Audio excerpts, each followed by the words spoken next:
Geceler danışır sessizliğime, adını pıçıldayır her damla gözyaşım. Deyirdin ebedi, ne tez unutuldum.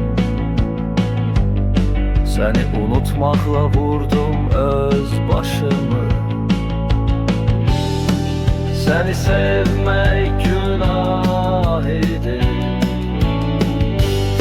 Sonsuz gecelerde bir ahit. Sonsuz gecelerde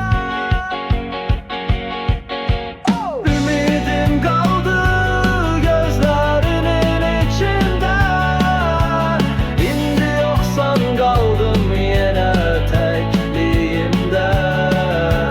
Ümidim kaldı gözlerinin içinde. İndi yoksan kaldım yine tekliğimde.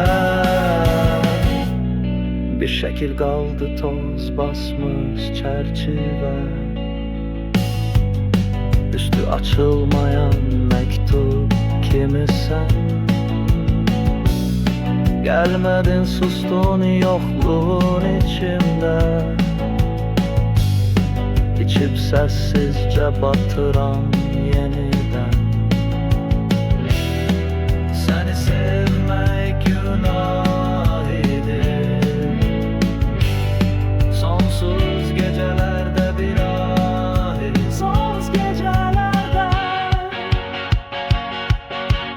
ümidim kaldı gözlerinin içinde.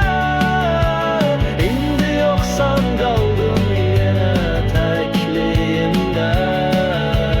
Ümidim kaldı gözlerinin içinde. İndi yoksan kaldım yine tekliğimde. Seni unutmak bu yüreğe ya. Adınla çarpan kalbime